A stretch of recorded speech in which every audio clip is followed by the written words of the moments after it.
Assalamualaikum warahmatullahi wabarakatuh.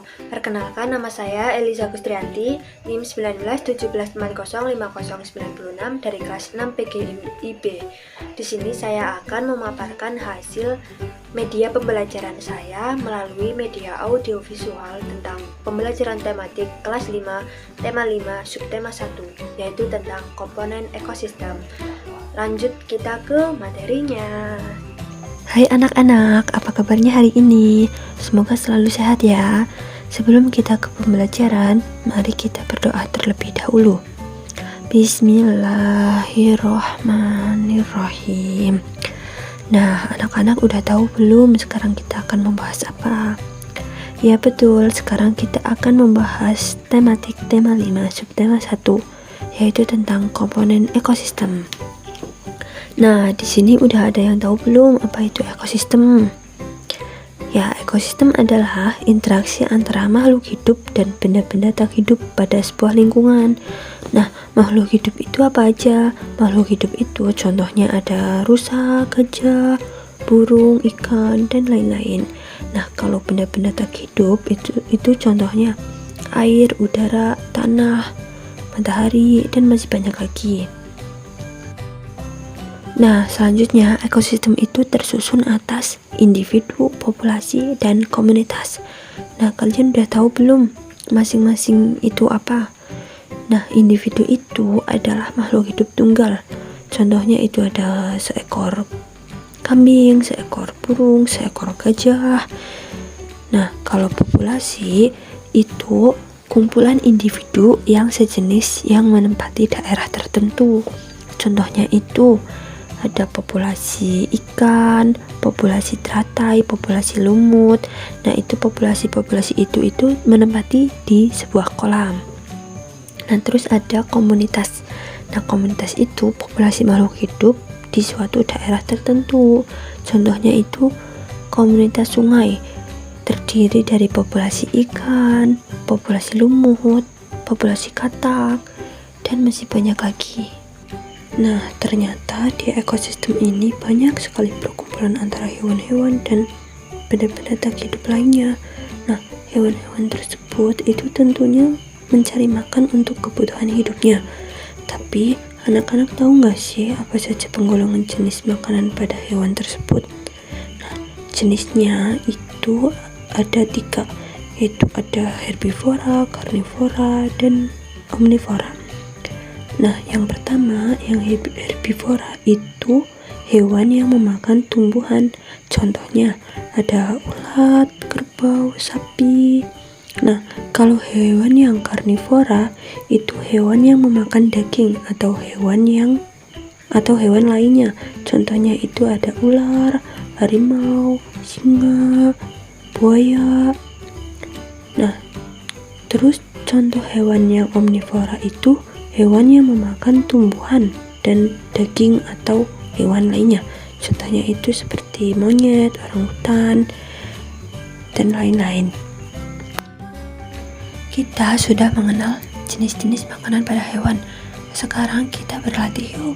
Nah, kalian anak-anak itu membentuk kelompok. Nah, masing-masing kelompok itu terdiri dari 4 atau 5 orang.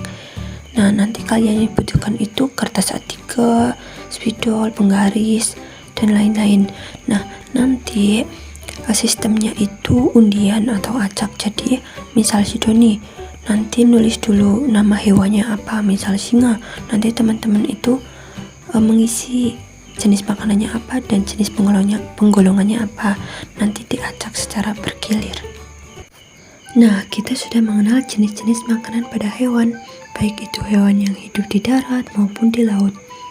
Nah, ngomong-ngomong tentang darat dan laut, kita itu sebagai bangsa Indonesia itu mempunyai banyak daratan dan banyak lautannya loh. Kalian tahu nggak, Indonesia itu lebih banyakkan daratan atau lautan? Nah, kita itu di sini akan mengenal tentang lebih dalam ya tentang Indonesia, tentang letak geografisnya. Nah, kalian tahu nggak sih Indonesia itu terletak di mana? Ya, Indonesia itu terletak di antara 2 samudra dan 2 benua, yaitu Samudra Hindia dan Samudra Pasifik, serta 2 benua yaitu benua Asia dan benua Australia. Nah, Indonesia itu merupakan negara kepulauan. Ada lebih dari sekitar 17.000 pulau besar, pulau kecil dan 5 pulau besar.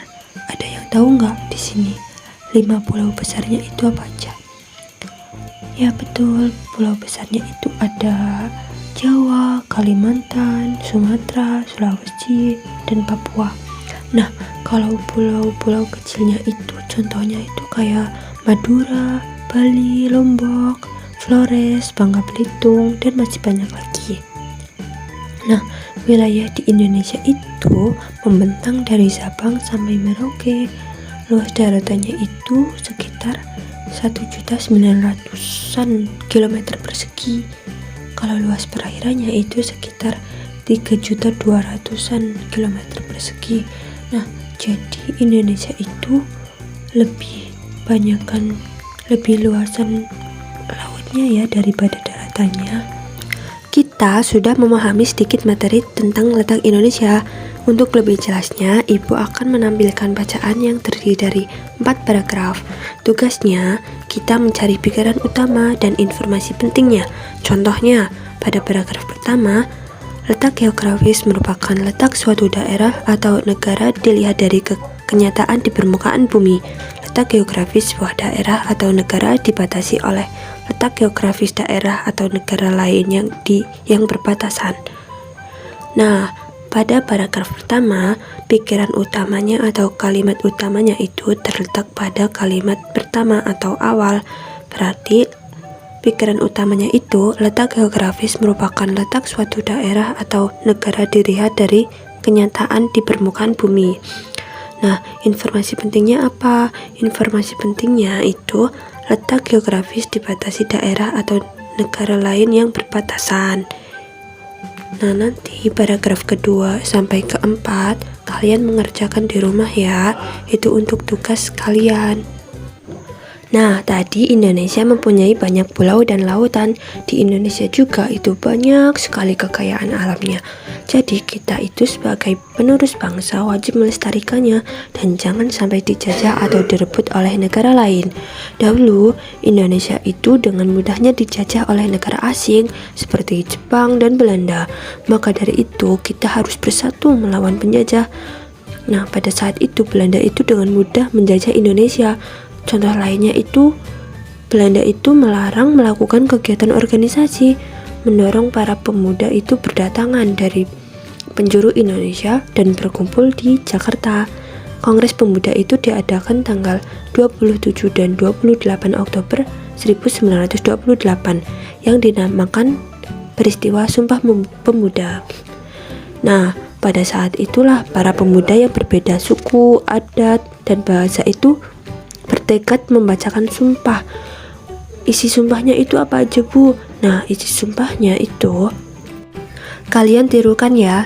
Pertama, kami putra dan putri Indonesia mengaku bertumpah darah yang satu tanah air Indonesia.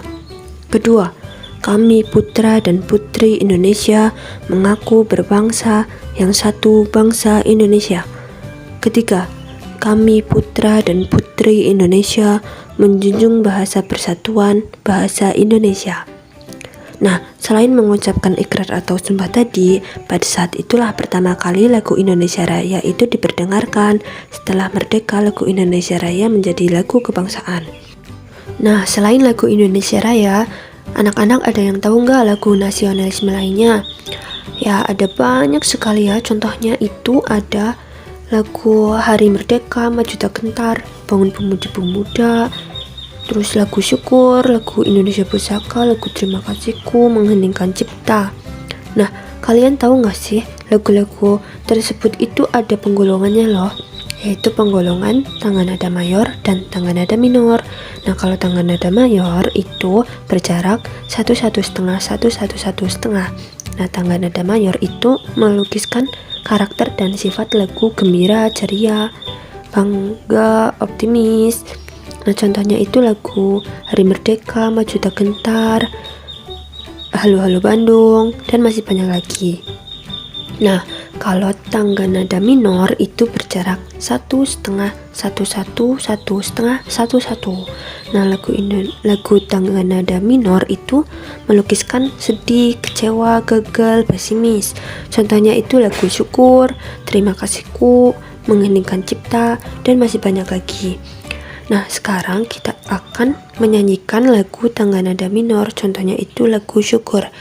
Yuk kita nyanyi bareng-bareng.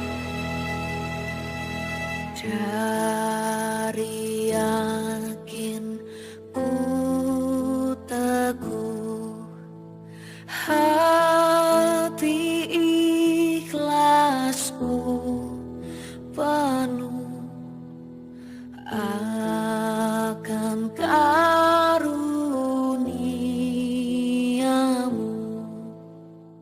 Tanah airku seakan Indonesia merdeka. Syukur aku sembahkan kehadiratmu Tuhan.